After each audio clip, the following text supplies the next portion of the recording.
I missed the intro. I don't like that countdown. I don't think I'm going to do that anymore. It messes me all up. What's up, historians? Welcome back to another great episode. Adam the Historian Ghost Hunter, your host, Historically Haunted VODCAST Season 3, sponsored by actor, trucker Donnie Green, the dude that the child killer in Pet Cemetery, which we're going to dive all into tonight. He sponsors the show, along with his and his wife's trucking agency, Bauer Green Logistics, LLC, and his family's trucking agency, which he also works for, John Green, Greene, just like Donnie's last name, Green with an E, John Green Logistics Company. So thank you guys so much for everything that you do. The whole Stephen King universe is coming to now, so I have some good company. Christina Farner, my guest from a couple weeks ago. What's up, girl? Appreciate you checking in. So my guest, without further ado, he is responsible. I knew this cat because I watched some documentaries, and truth be told, that's kind of how I get to meet Donnie, because I realized in this documentary who he was. If you guys watched Unearthed and Untold Beyond the Pet Cemetery, that's all about the original Pet Cemetery. This guy went to Maine and he did extensive research with the whole cast and crew. If you're a Stephen King fan, and I know you are, and if you're definitely a Pet Cemetery fan or just a movie buff in general, what a great documentary. I mean, it's worth buying and watching over and over again. And then, of course, he did another one with Pennywise, The Origins of It. And that is in itself. We're going to get into that too. And of course, he's on now to Freddy Krueger. He's doing more stuff.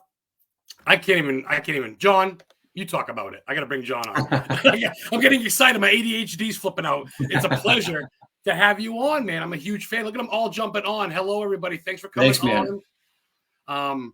Hello, everyone. Hope as well. Yes, very much. Director Michael Butano, who also sponsors the show with Obscure Research and Investigations. What's going on? Hi, John, says my girlfriend, Heather. She knows all about you. I talk about you a lot. Hi, everybody. So, John, awesome. We're going to get some questions going for John, but I want to ask you real quick as a personal question. What got you into this, man? What got you into like diving beyond the film and dissecting this stuff?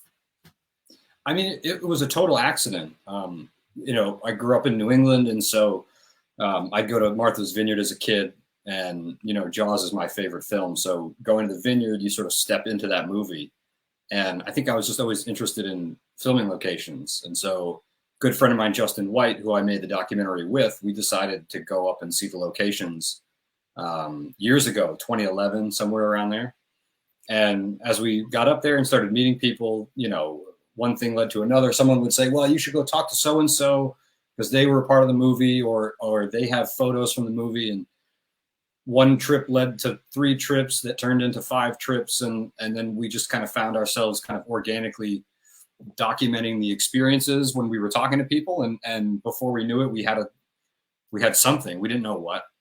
And it ended up turning into the documentary. So it was really organic. I mean, we didn't set out to make the documentary. I mean, growing up, I didn't have ambitions of making films. I mean, I made little movies with my buddies in our backyard like everybody did, but it was never really on my radar. So it was really just kind of an organic accident, really. Really? Yeah. I mean, I think, I know you don't really know a lot about me, but that's kind of what I do. I haven't been doing it as long as you, or like the Grim Life Collective and all these guys, but I do that too. I went to the Night of the Living Dead Cemetery in Evans City, Pennsylvania last year, road trip, just to fucking go there, but especially living in Maine. That's right. I forgot you were from New England. And of course, living in Maine, I went to the same high school as Stephen King.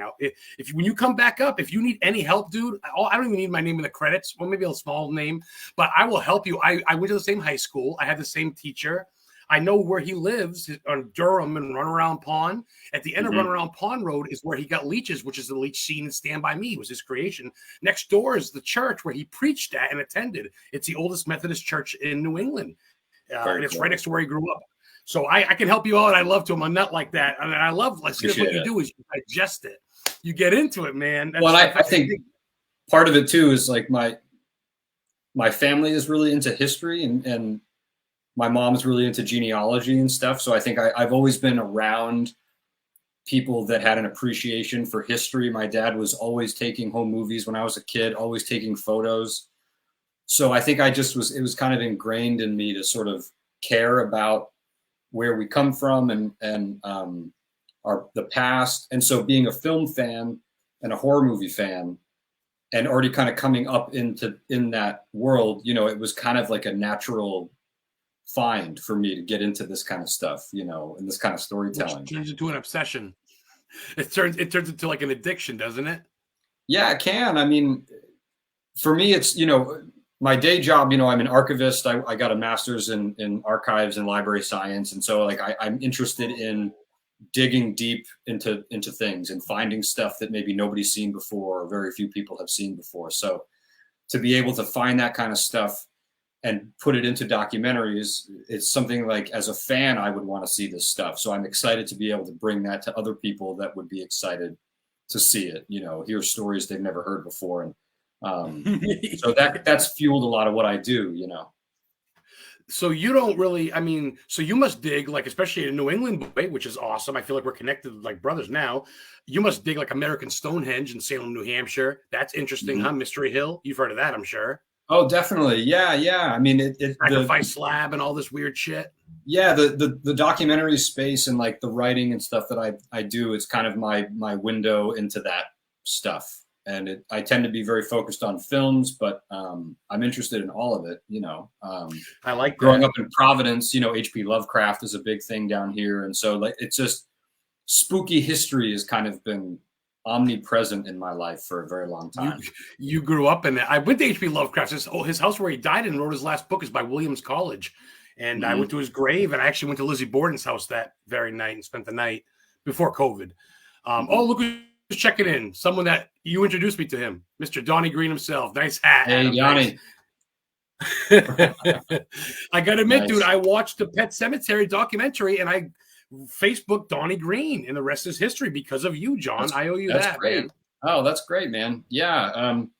Yeah, that project was great because it was Justin and I. It was really a team effort. I mean, filmmaking on any level, whether you're a big budget film or you're an indie, you know, self-funded bootstrapping, it's a team effort. And Justin and I really went hand in hand, and it was just the two of us, really. I mean, it's kind of crazy when you think about it. I mean, at the time I wasn't married, I didn't have kids, and Justin had a 1-year-old and like a 4-year-old, and we made like probably 24 trips up to Maine to do this. And we went to Cincinnati, we went to New York a few times. Wow. So it's fun to think back. I mean, you know, we met Donnie years ago. I mean, it was probably 2012, 2013 that we first met. Yeah, because when I messaged him, I go, yeah, I saw you in the documentary. He goes, I got hit up by Ramones fans more than Stephen King fans. I go, no, man, you're a legend in Maine. Everybody get the baby, you know.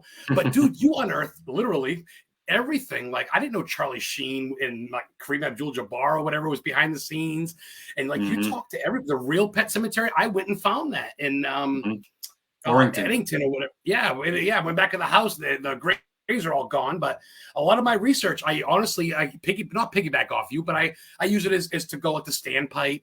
You know, of course, I only live 45 minutes from Bangor and the Appalachian Trail. I'm right between. So, well, that was kind of, you know, again, you see that in the doc, right? I mean, even to an extent, Pennywise, when we were in Vancouver, you know, going to the locations and hoping that the docs can then be sort of a roadmap for other fans that want to go themselves to visit these places, or people that for whatever reason will never have the opportunity to go to Maine. Maybe they can kind of live vicariously a little bit and see it at least in the documentary, you know. So that was by design for sure. You bring Hollywood to the East Coast, so to speak, because I think everybody, you know, I think to me, instead of going to a Hollywood back lot, like this stuff's filmed in our backyard, like Jaws, like Casper, like Hocus Pocus, the first one, you know. So, I mean, it's cool to unearth literally this stuff. Everybody's checking in. Sorry, guys, I'm not ignoring you. Tom's checking in and says hello to John. Hey, John from Betsy from Colorado. George from Atlantis checking in. Hey, everybody. We're talking to John, and say your last name for me. CAMPOPIANO. Because CAMPOPIANO. Yes. I'm so bad. So no, yeah, man, I dig that stuff. I dig the new stuff about Freddy. I can't wait to watch that tonight. You got really good with Robert Englund. I mean, you're really stepping up there. You're onto some stuff now. Do you have a favorite that you've done, or is there one that you really want to do coming up? You think that you can spoil a little bit? Well, they're all special, you know. I mean, Pennywise and the Robert Englund project, which is really about his whole career. I can't wait.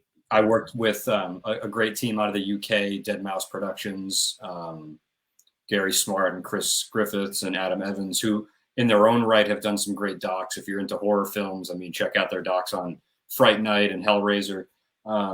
So working with them was great. All the docs are special for their own reason, you know.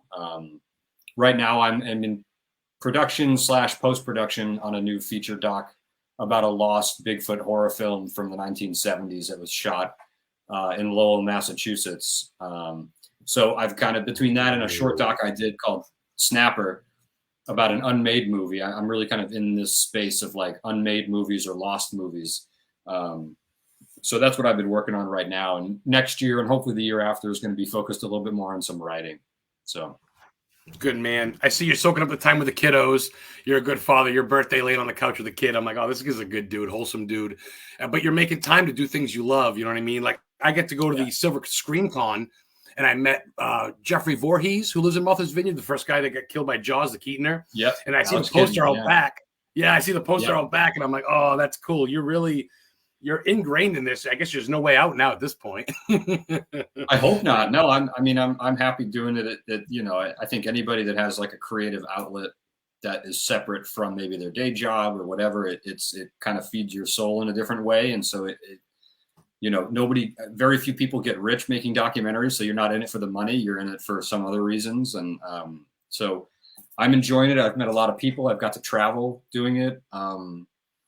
And I always joke that, especially with Pet Sematary and Pennywise to an extent, you know, like doing those docs are kind of like therapy because those films were so traumatic for me as a kid. I mean, I say that tongue in cheek, you know, but it's sort of like confronting your demons, like being able to sit down with Andrew, who played Zelda, was cathartic in a way, you know, because he scared me so bad as a kid. So, and Tim Curry, of course, you know, as Pennywise. So those experiences are really special, you know. Oh my God, legend.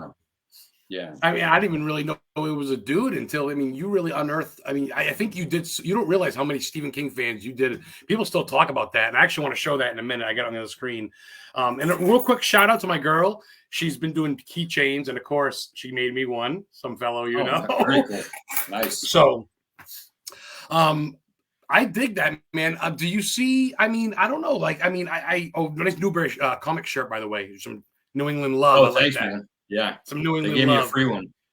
Oh, I like that. I had another question, but I want to skip that because I want to promote you a little bit. I see you doing conventions, and you even have the original Pennywise outfit that Curry wore that you bring with you for meet and greets. Is that correct? You doing that, sir? Yeah. Back when we were in production on Pennywise, we were up in Vancouver, and we interviewed the costume designer for the miniseries, and she knew I was a big fan of the movie, and so she brought one of the suits for us to check out and film. And before she left, she said, "Would you like to have it?" Yeah.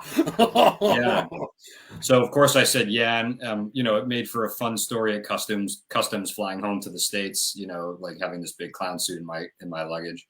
Oh my God. But yeah. So, and then during COVID, she got in touch with me again and said, "I'm retiring and I'm clearing out my costume archive. I found another one. Do you want that one?" And so So I kind of knew, you know, like I felt very fortunate to have them.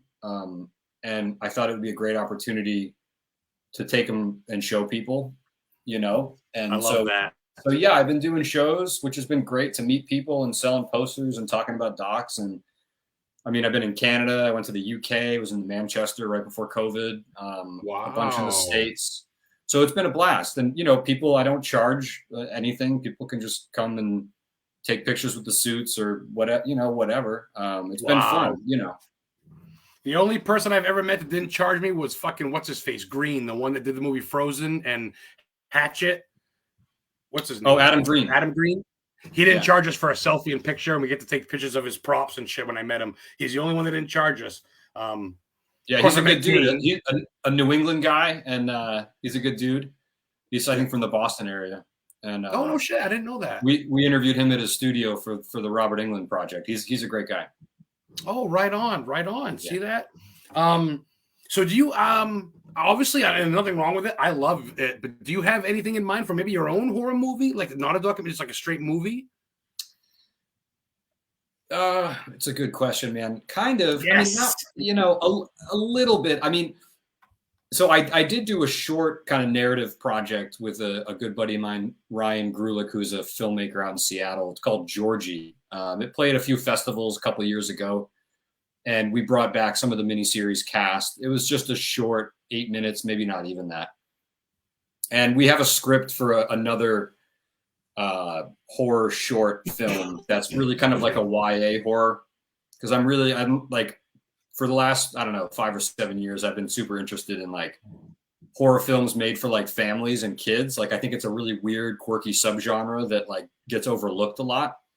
And it's stuff that you think, you know, we've all seen that we don't think about as much, like The Witches or Gremlins or Little Monsters. I mean, when you start to think about all the movies that were made really between the 60s and the 90s that were like tongue-in-cheek, spooky horror stuff for kids, but there's a lot in there for adults too. It kind of rode that weird line. The Goonies.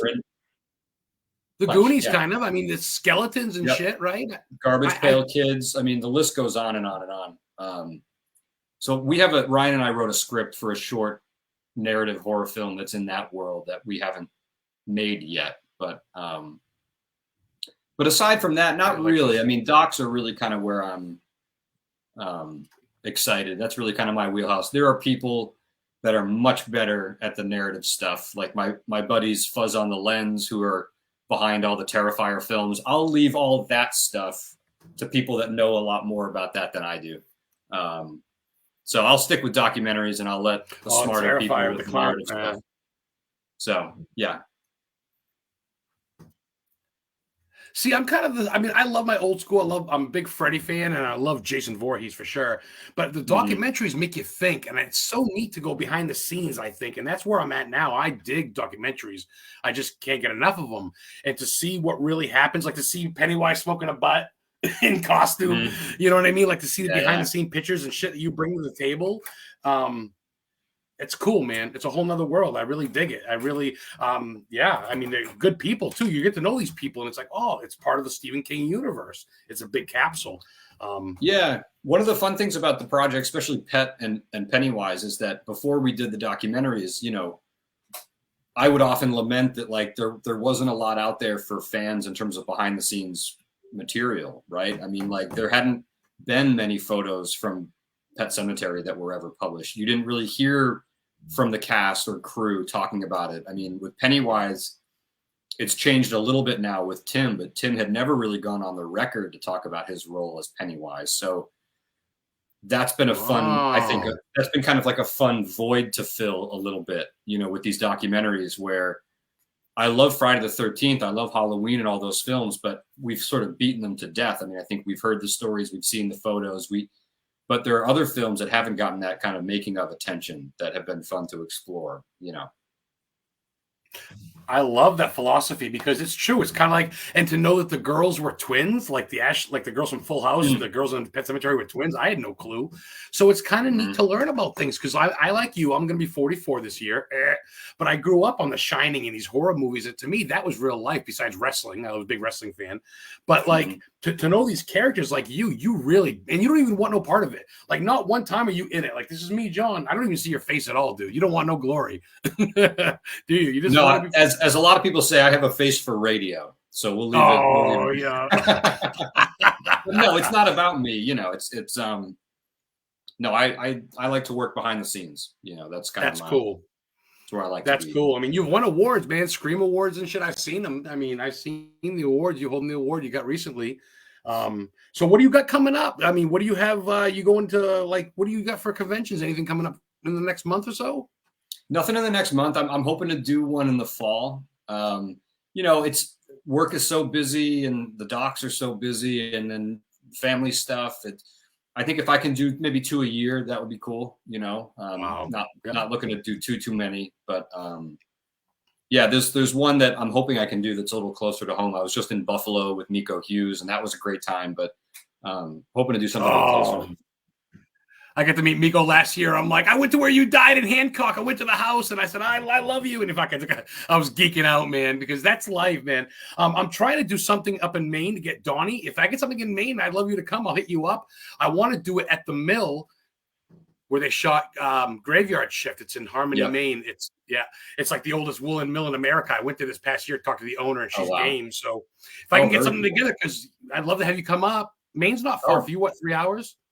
Yeah, depending on where in Maine, yeah, but it's fine. I've done it a lot over the years, so I'm used to it. It's not a problem, So You're let on me know. record. You're recorded, brother. No getting out of it So now. so let me go real quick. I want to share this. I'm still new at this whole share thing, but there's you. Yeah, boy. There's the cast. Oh Of yeah. course, he's in a wheelchair now, which is horrible, but this is the big one, guys. Great, great documentary. I mean, he's more than just this, but this is a big one. I mean, this is a big seller, and you can buy this anywhere. This is for sale online, not just like, I mean, you see it on streaming and stuff. There's a hard copy Yeah. I've seen, right? Oh yeah. We did a I want you to Blu-ray. autograph that. You can buy that. I mean, I saw it in Best Buy the other day, so I think you can get it in your like hard top stores. It's around for sure. Yep. Okay. So you really can't talk about what's in the works right now? Is it kind of hush hush until? I mean, there's a couple things that we're sort of developing that haven't kind of come to fruition yet. But like I said, the big one is this Sasquatch, the Lost Bigfoot film of Massachusetts, which is That's cool. exactly what it sounds like. Cool.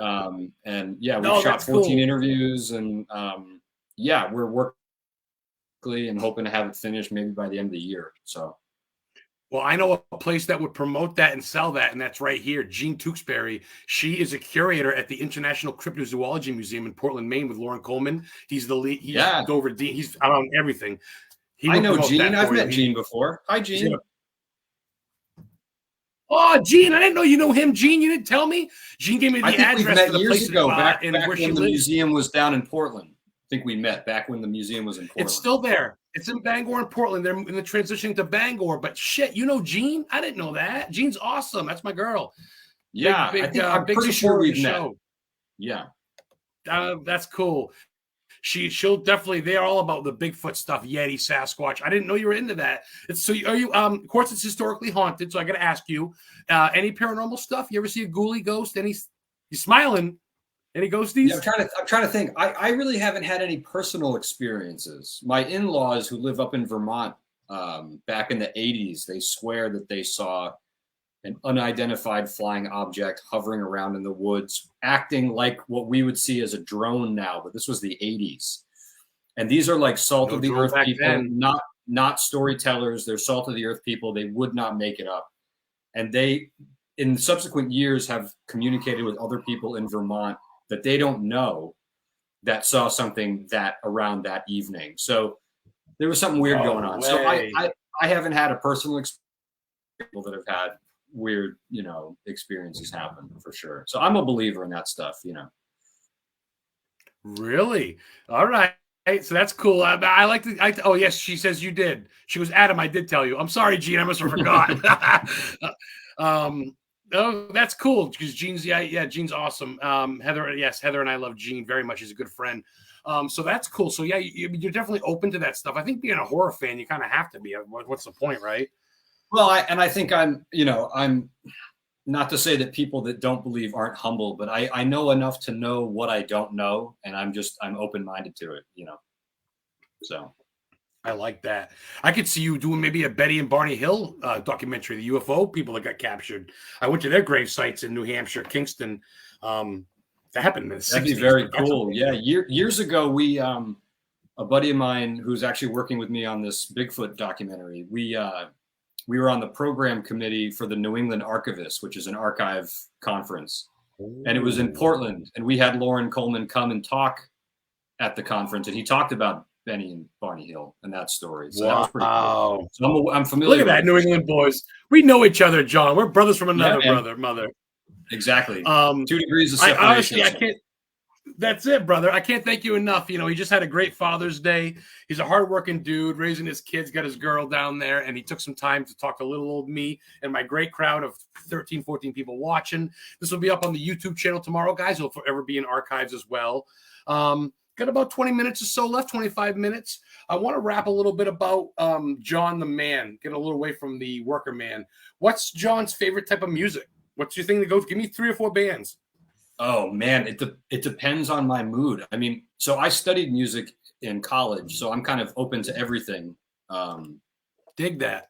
So it's hard to say. It depends on my mood. I mean, right now I'm back into my progressive rock, like 70s progressive rock phase. So I'm like all kinds of stuff. I mean, King Crimson, like heavy English bands, early Genesis. But I mean, I'm into like 70s gospel. I'm not really religious, but like there's some like killing gospel, like soul music, jazz. I worked for a jazz musician for a long time after college, so I'm kind of all over the map, man, really. So That's cool. I love it all. No, I dig that spectrum, man. There's nothing wrong with that. Even some opera once in a while, just you hit that high note, vocals and things. That's a very solid answer. I like that. The Gray Sites felt very strange. Yeah, they did, Heather. Betty and Barney's autocorrect. Yes, they did. Gray Sites. Actually, right where they're buried is actually another UFO experience there back in the 70s, too, that happened right in that town, but it's not them. It's New England's weird. We got pirates, witches, UFOs, sharks, fucking ghosts. I mean, yeah, you know that.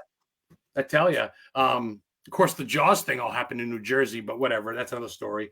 So what about food? What does John do? Like, say you documentary's a wrap. It's going to be in post-production. You're done filming. Do you go celebrate with a big steak, pizza? What do you tacos? Oh, dude, burritos. Yeah, pizza, boy, hot sauce. We got a lot of good pizza in Providence. So my wife and I are big into pizza. So yeah, those would be my go-tos, man. I can't live without pizza or burritos. That's pretty cool. I was expecting seafood, but I'll take burritos. That's pretty cool. Oh, I mean, for sure, seafood, sushi, mussels, definitely up there too, man. I gotta love it, dude. Like the what is it? In Essex, Massachusetts, at Woodman's, he invented the fried clam in the 50s. Me and Heather went there, got a fried clam thing. Oh, nice. Chubbies. Yeah, nice. I love that stuff. Like the birthplace of the hamburgers in Connecticut at Louis Lunch, 1895. We went there, got a burger. Don't ask for ketchup; they'll throw you out. They'll all boo you. It's so funny. I love that stuff. Cool. So we're talking some personal stuff here. So what about you as far as movies go? Obviously, besides the ones you're doing documentaries on, right. What is like an old time favorite of you, man? Like the original, like what Nosferatu or something, or like? Oh, I love Nosferatu, man. Yeah, that was like one of the first horror films I ever discovered as a kid. It's been released like a million times on DVD, but the one that I happened to have as a kid, and this was why I say kid, like middle school, high school, Typo Negative did the score, or they used Typo Negative music. I'm sure you saw that one, the whole thing. Yes, I love you. Yes. Oh my God. And so I watched that with my mom. We did it in chapters before she'd bring me to school. We'd watch like 20 minutes and I'd go to school. The next morning we'd watch 20 minutes, I'd go to school. And then my wife's family is from Germany. So we were there before COVID and we went up to Lübeck, Germany, right on the Baltic Sea in northern Germany. And I went to all the locations from Nosferatu, which was so cool. Wow, he went to all the Nosferatu locations. So that's a favorite. I mean, bowing at your feet right now. Oh, no. I mean, that's a favorite. You know, all genres. I mean, if Taxi Driver, The Exorcist. I mean, there's a film that I love, thinking New England, called Let's Scare Jessica to Death, which was filmed in Connecticut, early 70s. Shout Factory put it out on Blu-ray. I did some of the special features stuff for it. Check it out; it's really great. I know I've heard of that. It's an underrated horror movie. I know I've heard of that, like the Willies and all that shit. Wow, I gotta check that out. That's cool. You got some roots, man. You got some knowledge. What a pleasure to talk to you. Haunted Souls Paranormal checking in. What's up, fellas? Appreciate you guys checking in. We're talking to writer, producer, director, all around great humanitarian John CAMPOPIANO. Nailed it. Takes me a little bit. Medical marijuana slows me down here in Maine, but I got my card for a reason. So yeah, man, I really dig what you do, because I love this stuff. Like I went, like I said, to Hancock, and I went to the house where they was, and I saw the people on the porch, and I waved, and just seeing this stuff in your documentary and going there, it's such a trip, and you uncovered so much. And I don't want to beat the horse of the pet cemetery, because it's not what you're about. Because I want to talk about like what else do you see yourself doing, man? Do you see a Kane Hodder thing? I see you dig Kane Hodder. Do you see yourself doing something on him? I mean, I don't know. Like, I don't want to steal your stuff or give away your ideas, but I can see you doing like tons of stuff on like Bill Moseley. I'm looking around the ring right now. George Romero, like, well, it doesn't stop, does it? It's hard. I mean, I think, like I said, next year I'm really focusing on writing. We're going to do this 35th anniversary book about Pet Cemetery, and we're going to go deep on that. I mean, since the documentary came out, a lot of people have come forward that we weren't able to include in the documentary, or people we missed. So we're really aiming high to do like a really great coffee table book, not just about the production of the movie, but also like the main people that helped make that movie possible. Because when you think about it, there's a lot of parallels between the production of Jaws, for example. So like the Hollywood people showed up to Martha's Vineyard in '74 to make Jaws, but most of them didn't know anything about boats or tides. They didn't know how to. So it was the local Martha's Vineyard people that really saved that production. It's the same in many respects with Pet Sematary. I mean, it was carpenters, it was bricklayers, it was blacksmiths, it was painters, it was seamstress. I mean, they were all Maine people, and that was King's goal, right? That's why he mandated that movie get made in Maine and not the Pacific Northwest to look like Maine. So this coffee table book that we're doing, it's going to be an expanded, deeply expanded version of the documentary in book form. So that's really going to be my main focus, no pun intended. Starting this fall, once we're wrapped on the Bigfoot project, I'm going to really focus my time on writing, which I'm looking forward to. It's going to be a different pace. Filmmaking is kind of stressful, and there's so many moving parts, but writing can be a pretty solitary activity. And so I'm looking forward to kind of digging in and having that coincide with the 35th anniversary of the film. And there's also some talks, I can't say much, but there's some talks about doing a big cast and crew reunion in Maine for the 35th. So wow. You don't take any breath off, do you, brother? It's full stream. I'm not good at sitting. I'm not good at I'm not good. Got to stay busy, man. Idle hands are the devil's work. You know, yeah. I'm sure you saw that they're shooting Pet Sematary at Mount Hope Cemetery there in a month, and it already sold out in like a fucking hour. I never got my tickets. I'll be there.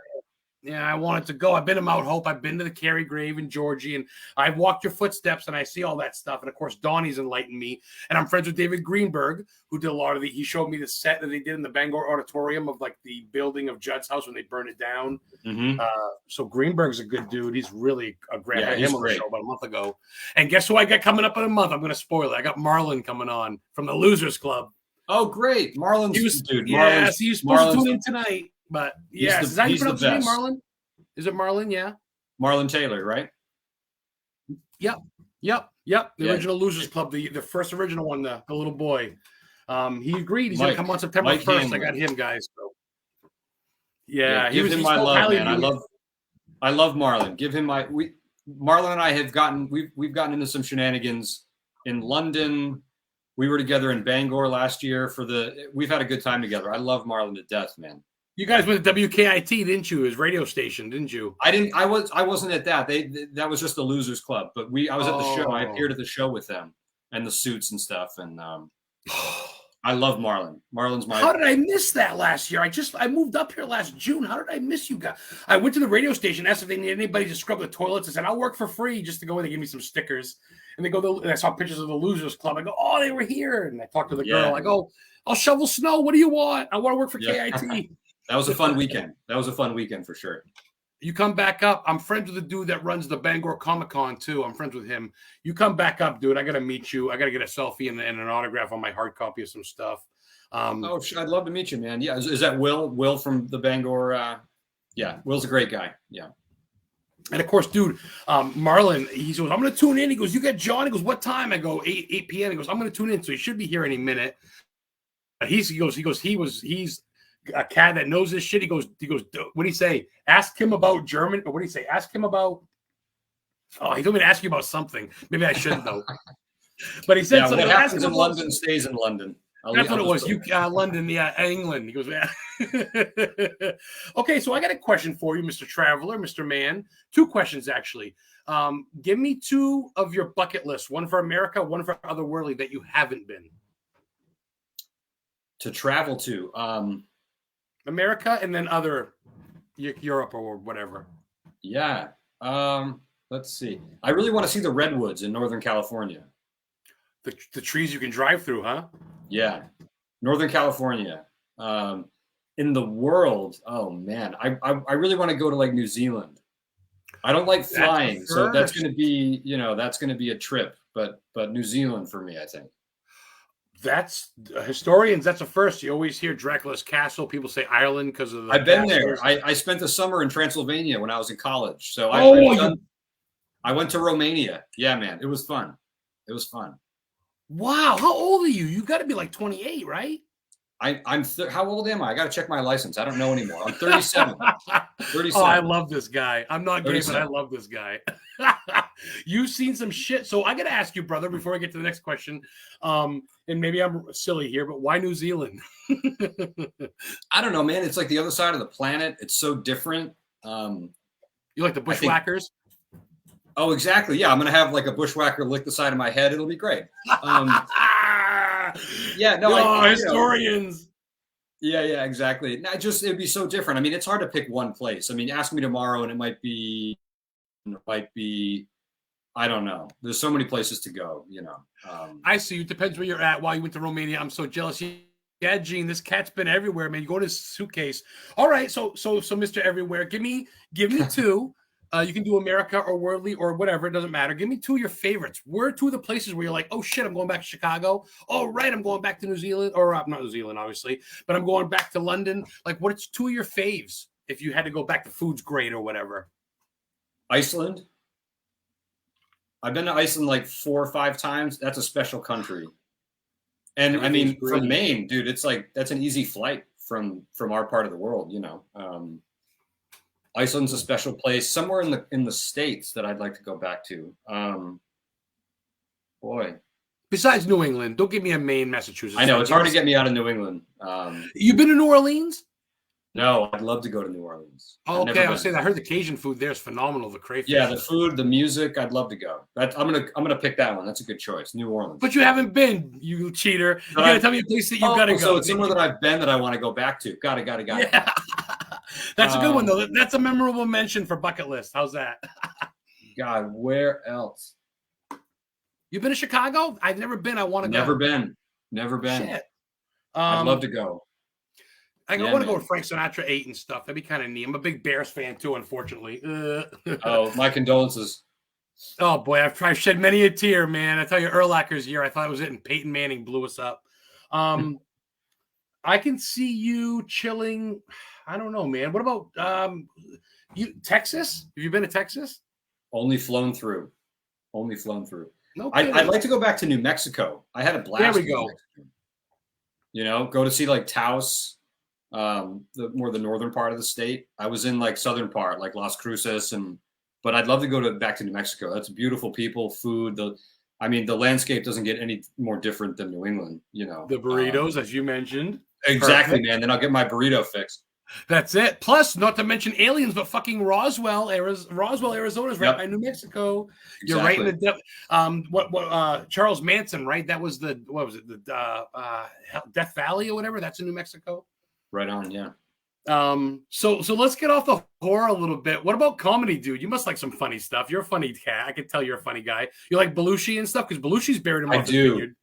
I mean, I grew up with like Jim Carrey. That was like my comedy diet. So like Dumb and Dumber was the holy grail, still is.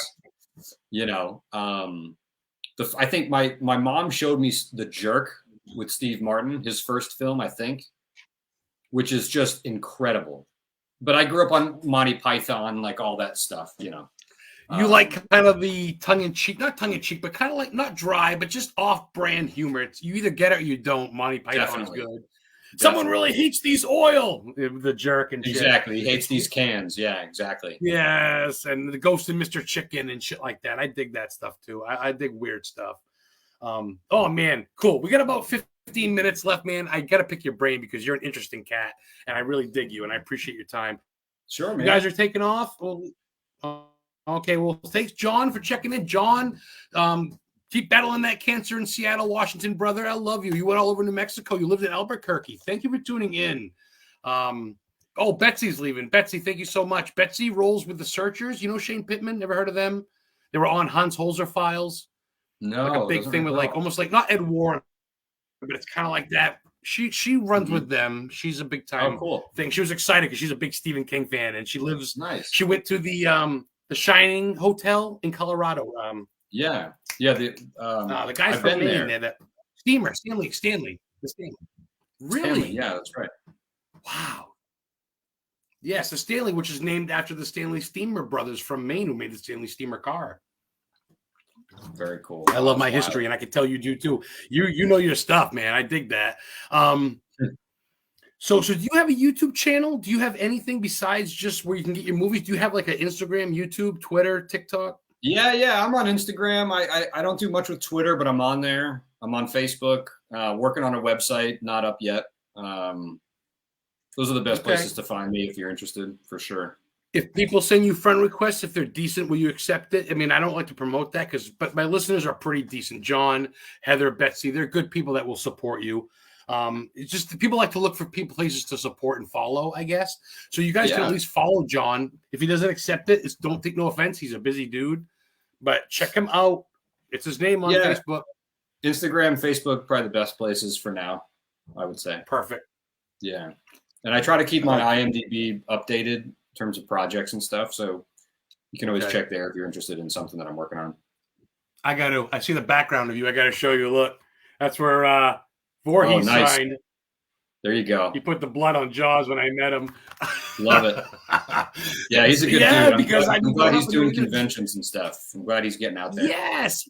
He told me, he goes, I live in Martha's Vineyard right down from where I died. I go, are you kidding me? He goes, oh yeah. He goes, I still live there. I go, oh my God, Alex Kittner, dude. Oh my God. Yeah, if you're ever on the Vineyard, go to the Wharf Restaurant in Edgartown. He's the manager. He's there most days. Okay. They used to have an Alex Kittner burger on the menu. They used to have an Alex Kittner burger on the menu. Stop. Yeah. You're lying, John. I don't think they do anymore. They used to. I'll ask for it. I don't care. I want it.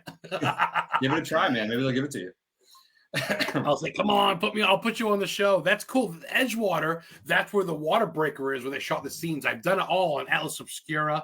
I haven't gone yet. I went to Quincy. I went to the Whitey Bulger spots. I went to like Triple O's. You like that crime and stuff? Is it you kind of get Whitey Bulger? Yeah. I went to Quincy. I went to the first Granite Railway, of course, the Adams houses. But then I went to where Triple O's was and stuff. And Winter Hill. Yep. Yeah. That's cool, man. I support anyone who supports. Yes, my friend George. I'm sorry, John's my guest. George is Pennywise nut. He'll buy anything Pennywise. His license plate of his Dodge Charger says Pennywise. So, awesome, man. When I told him I had you coming on, he was pretty excited. So and of course I told Marlon I'm shocked he's not here, but that's cool. So let me see. Anybody got any questions? You guys are all listening. I want some great questions for John. Let me think to myself here. I don't want to take up too much of your time. We got about 15 minutes left, so I want to use it up wisely. Who do you look to? Okay, here's a good question. Thank you, Adam. Who do you look to for as like a, how do I put this? Not a mentor, but who's like your inspiration as far as directorial goes? Who is someone you look to and go, oh, like, you know what I mean? Like, who's your idol? Not idol, but you know what I mean? Yeah. I mean, I have like kind of like old school ones. So like Ken Burns, the documentary filmmaker, Ken Burns, who's done some of the most just like, I think, amazing documentaries of our time. I mean, between his like Civil War epic, his jazz doc, I mean, baseball, the Vietnam War, you name it. I mean, his level of research and his depth of research is just incredible. I work for PBS, which is my day job. So I get to see a lot of like really talented people that I look up to and learn things from all the time, Wow. I kind of get it from everywhere. I like to just keep my eyes open and take pieces of what people do. And, you get creative inspiration all over the place, I like that answer. I like that. Of course, every day life and your own inspiration. George has got a question, more or less, I guess I would imagine for you or whatever. How do you feel about Pennywise tattoos or Freddy? I think it's cool myself. Why not? I think it's almost like a nod to them. Like I want a Jason Voorhees hockey mask on my arm or something, Yeah. Well, I mean, how do I feel about them? I'm indifferent. I think they're cool. It's cool to see good ones. Sometimes you see ones that are like, but I dig seeing really good ones. Free promotion, man. Like I wear shirts, 3 from Hell. I love the movie Rob Zombie. I met Rob Zombie a long time ago, and I've loved everything he's done, and that's what it's about. So what about you? Like, who is there someone that you've met? I don't want to throw anyone under the bus, so I don't want to ask that. But I guess, okay, I'll ask a good one. Is there someone you've met that's exceeded your expectations of how cool they are in real life? Like, you've met someone and like, wow, they're fucking really cool to me. They're really nice.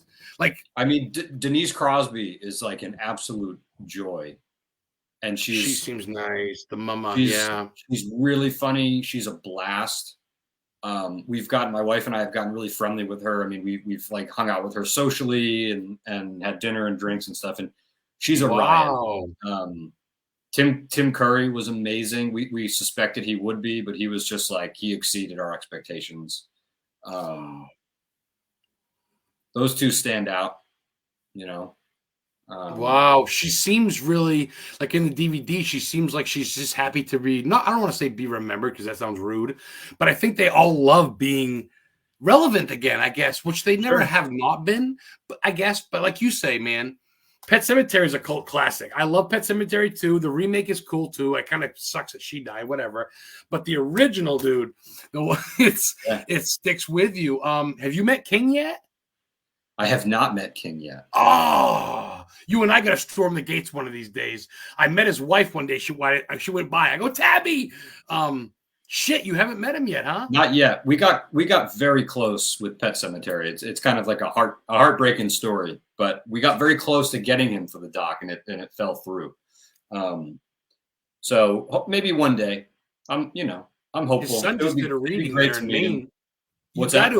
His son, Joe Hill King, just did a reading in Lovell, Maine, which is right by Freiburg. And Steven was there and met one of my friends. And I said, "Are you kidding me? You're lucky I don't cut your hand off." He put it in a glass vase in my room. I saw some pictures from that he was there. That's very cool. Yeah, I'm honestly shocked. I don't think that his head is big. I think he's just older and he's got a lot going on, which makes sense. But you did him a great justice. You did all that. I want to say, honestly, from all the fans, dude, I know we're running out of time here. We got about 10 minutes left, but I want to say this, dude, to kiss your butt a little bit. From all the fans, seriously, dude, thank you. I can't wait to watch Frey tonight because I won this a couple years ago. I did a Halloween thing and I won it. It's a real Freddy glove. Real metal. Oh, very cool. That's awesome. And I'm a big Freddy fan, so I'm pumped to watch that tonight. When I get off the show with you, I'm going to watch that. I'm going to smoke a marijuana cigarette, have a beer, and relax and watch that in my living room here in northern Maine by the Appalachian Trail. How high have you been? You've been to Bangor then. You like Bangor? It's a different town. Yeah, I dig it. It's gritty in spots, but I do like it. Yeah, I've been all over Maine, man. You must know about Al Brady. Of course, that was shown in the new It. You've heard about Al Brady, the gangster that was killed here? I've been to his grave. Yeah, from Indiana. Nice. Yeah, some weird stuff in New England. You know that. I ain't kidding you. So this Bigfoot thing, dude, that's kind of not a different walkway for you, but that kind of strays away from what you've been doing as far as the movie stuff goes. It does. I think you're going to nail it. You excited about it? Very excited about it. I did a short documentary called Snapper, the man-eating turtle movie that never got made, which you can stream. It's about exactly what it sounds like. You can stream it on Screenbox. We did a VHS release of it. It's on Blu-ray as a special feature that TerraVision put out. And it's about this movie that these guys in Worcester tried to make in the early 90s, and it fell through, but they shot a trailer, and they had all this footage. So we put a documentary together about that story. And the Bigfoot's kind of in that same vein about this movie that was made and shown in drive-ins, but then lost. So it's a subject I'm super into, and I've got a good friend, Chris, up in Canada, who put out a book. I've actually got it right here. I'll show it to you. Called Untold Horror. Yeah, please do. And it's beautiful, man. And so he interviewed Romero before he passed away, John Landis, Joe Dante, Brian Yuzna. Oh, it's a mouth zone shot. And it's all about, I like that cover. It's all about their film projects that fell through, that never got made. And so I think that there's an interest in that kind of stuff right now about the what could have been, movies we could have seen, stuff like that. So wow, that's an area I've got a rare brain the last couple of years. You've got a rare brain, and I like where you're going because so many people are redoing things and coming up with dumb ideas, and you're literally uncovering stuff. That's Wow. We're I'll on to send, something here. I'll send you a link to Snapper if you want to check it out. It's not even 30 minutes long, but I think it's fun. I think you might dig it. It's another New England story. I love it all. Zombie Holocaust. Send me whatever. I'll watch it. I give anything a chance. Right Seriously. on. So it's a New England thing to boot. Of course, a big snapping turtle, which makes sense. Where I'm from, they were trying to make the Northern Jaws. Maine. It was supposed to be like a Jaws of the snapping turtle stuff. So it was they Oh. built animatronic turtle heads. They did miniatures. I mean, you'll see it if you check it out. It was a cool effort, and all put on a credit card, just friends trying to make a movie. And that was they shot it on 16 millimeter. What's that? Wow. That was a couple years back? Yeah, that came out in during COVID. We shot it right before COVID, and then COVID hit, and then we edited it, and it played festivals in 2020. Yeah, I'm pretty proud of it. It was a cool. I got the VHS. Let me show it to you. Let me jump off camera for a second. Oh, yes, please do. We did a VHS. Is this your writing room? I gotta ask. Is this your room that you write in right here? Is this your writing room? Yeah, it's my office. Yeah, / guest room. Yeah, but that's the cover. That's Snapper. It was a fun one. You have to check it out. There you go. Let's see the glare. There's the turtle. We did like a limited run, so it's on like green. We did like green tape stock. Oh, the light is fucking with me. There you go. I got it. Oh, that's cool. That's cool. I like that. So, Snapper. These are still for sale, which is cool. But yeah, anyway, check out Snapper. I'm proud of it. A quirky little movie. But... Okay. Can people PayPal you for this, or they order it from you? Are you familiar with Lunch Meat VHS? My buddy Josh Schaefer runs it. He's on Instagram. He's all over the place. He works with like Shudder, does big releases on VHS. He's kind of like the go-to guy. He Lunch Meat produced it with me, and we did 2 separate runs. Both of them sold out, and then we did a third one, and I think they're still available on his website. So check it out. Yeah. Shudder, Dead Mouse Productions. You roll with some pretty big people. I like that. And the best part is you're not even selling out. You're just being you and then digging stuff. Kiwi Cryptid's very cool. She's the girlfriend of Nomar Slevik, who is a UFO chaser here in Northern Maine. Nice. Wow. Yeah. Okay. With about 8 minutes to go, I got about 900 things to ask you. So that means I'm going to ask you that I need you to come back at some point in a couple months when you're not busy, so I can finish this. Is that okay? Sure, man. Yeah. Maybe November, December, maybe catch up with you. Sure. Do you have anything you want to ask me? I usually end the show with that. I've got a couple more questions for you, but I want to ask you anything you want to ask me? God, what can I ask you? Tell me, do you remember the first time you saw Pet Sematary? I always love hearing people's stories about. Oh my God. Okay. So thank you. And I'm a talker, as you can tell. I moved to Lisbon from Auburn, Maine. Lisbon, Maine is right next to Durham, Maine. Stephen King moved to Durham, Maine when his mom's father was dying. He moved there at 11 years old, and he went to Lisbon High School, the same high school as me. My mom watched The Shining as my stepfather went hunting for deer. And I was 8 years old, 9 years old. We moved to Lisbon. I was at 6. I was 2 years older. I was 8 years old, 9 years old, whatever. And I go, what are you watching? She goes, The Shining. She goes, Stephen King went to the same high school you're going to go to. You should watch it. And I fucking watched it with the elevators coming down, the girls. I said, but I grew into it. And I remember the next day I said, what else? She goes, well, Pet Sematary. And I watched it the next day. And I fell in love. And I go, I can't wait to go to Stephen's school, Stephen King. I'm 8 years old. And the rest is history. I got Prudence Grant. Was his English teacher. She goes, I never liked his writing. She was my homeroom teacher. I think she died, but she was a teacher at Lisbon High. It was her teacher. You can quote me on that. Use that for your film if you want.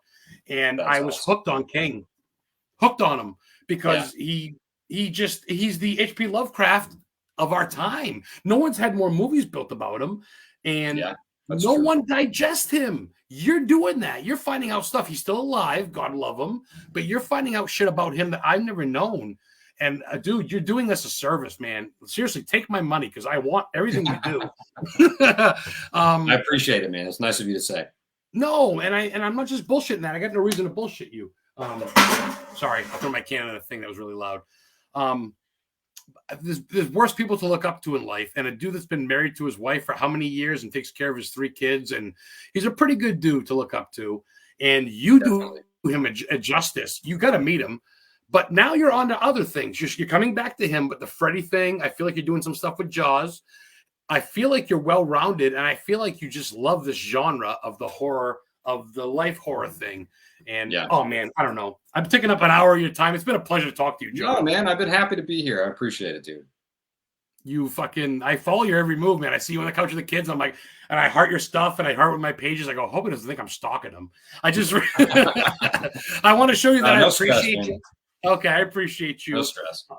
My girl Heather loves the VHS. Yeah, we got to get a VCR, and I've collected. I got a Buick V8 on VHS, a couple King ones. So I want to get a VCR now. Nice. We got to get that. So people can find you, I guess, almost everywhere as far as your material goes, right? Yeah, I think so. It's around. Yeah. Yep. The Robert From England. one John to another. Great listening to you, John, says John Bernier. Thank you. Thanks, John. He'll buy some stuff. He told me, he goes, the guy from Pet Cemetery, the documentary, he goes, tonight? He goes, I'll be there. So thank you, John. You were here. Thanks, man. Appreciate it. So as we cut out, man, is there anything I forgot? Anything you want to mention before we go? You want to give props to your kids or wife or anybody or anything? Or no, I'm good, man. We covered a lot of ground, so I appreciate all the questions, and we'll have to do it again to give in some time. Great interview. Thank you so much. I don't even know, man. I freehand it, and I just use my ADHD to just kind of fan geek out. So thank you so much. We're going to end it now. Go let you go with your beautiful family. Relax at 9 o'clock at night on a Friday night, Thursday night. If you come to Maine, I live right by Dexter. It's where Creepshow 2, the beginning, was filmed, when he throws the things out. I know where that is. Yeah. If you need any help, please hit me up. I don't want any money. I just want maybe a free autograph and a hug, and I will show you what I know.